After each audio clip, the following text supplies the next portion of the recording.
stored your products. The invoice object will store the invoices, and then line item will have all the details of that invoice. And how our application will look like. Here you can see our application name in the drop down list. Here you can see your first object. Here you can see the invoice statement object.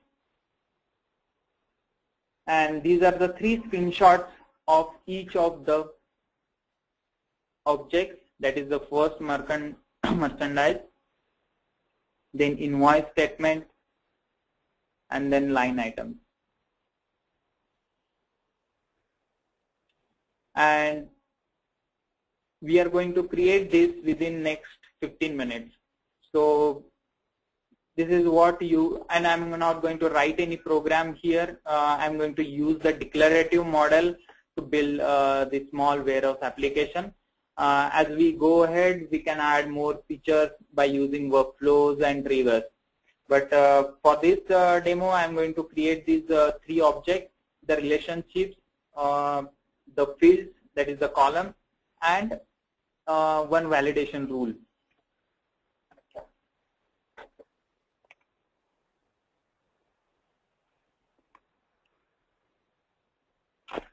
So I'll name this as warehouse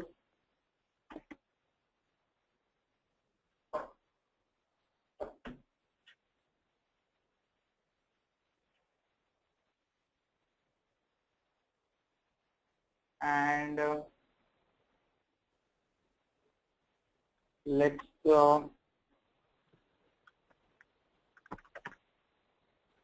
see what's going to happen for this.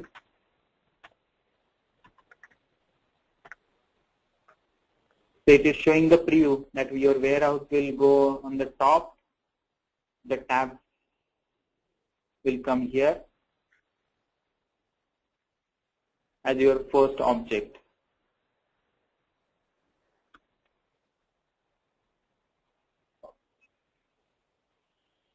I'm now going to create an object.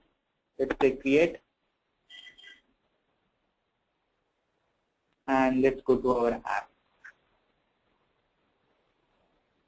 So you can see your app is ready. The warehouse app, you have got the first object, which is the merchandise object. Now let's add some fields to it. So this is the screen where you can see your first object, and here you are going to create the custom fields for it. Let's add first field as our data type text area. Here you have different data types: the auto number, formula, checkboxes, currency, date time, number, percentage, pick list, URL. So for the description, we are going to have, you can add description and health test, which will be shown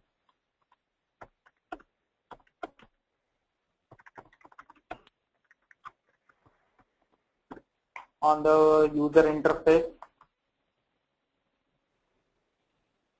You can mark it as a required or not required.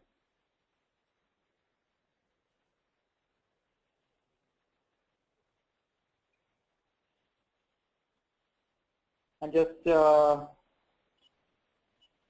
ahead and save it.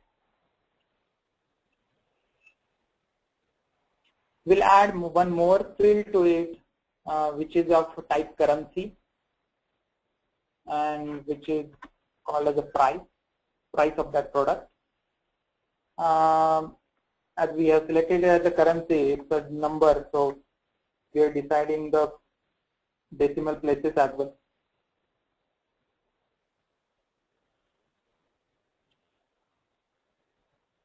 And we'll also make it required.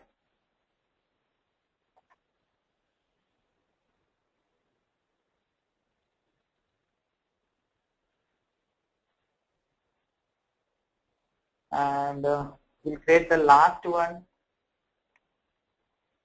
as a total inventory and as a number.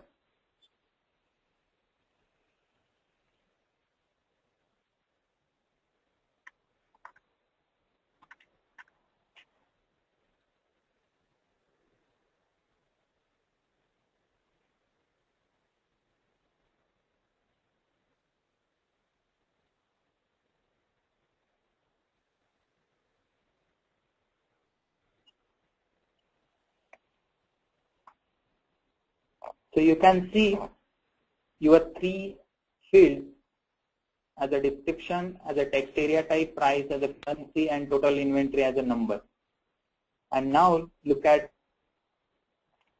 this. Here is the new button by using which we can create the first inventory object.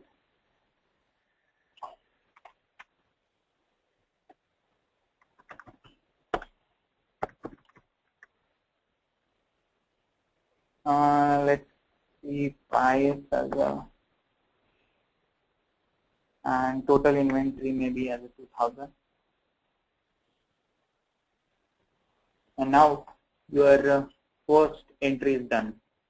So you can see the name, the description, the price, total inventory.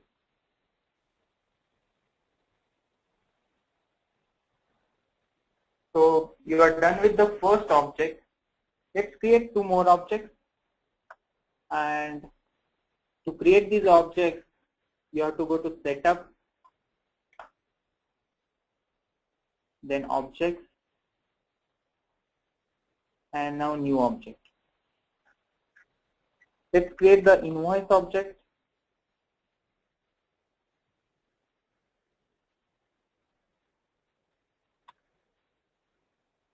So to give the plural label which will come here,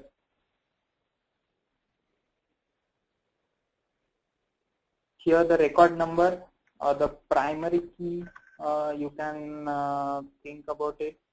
It can be auto number. You can decide the display format of that auto number and from which it starts. There are analytics available at dashboards and reports. So if you want to create reports based on this object, you have to just check it. This object will be available for reporting. And just say, so you have created invoice object. Let's add just one field to it, and we'll this time we'll add a pick list.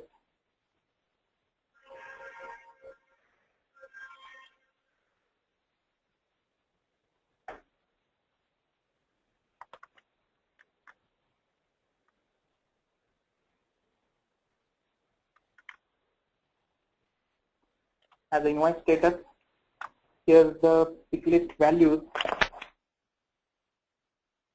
You can specify whether you want to sort them, whether you want to use the first value as a default value.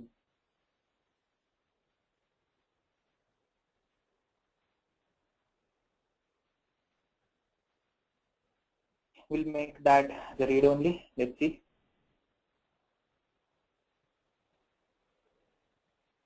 And save it.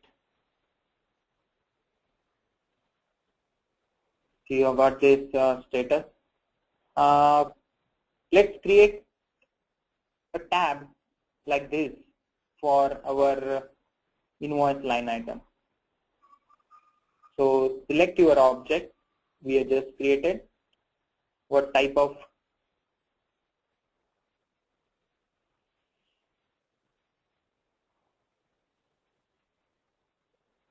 style you want to apply to this tab.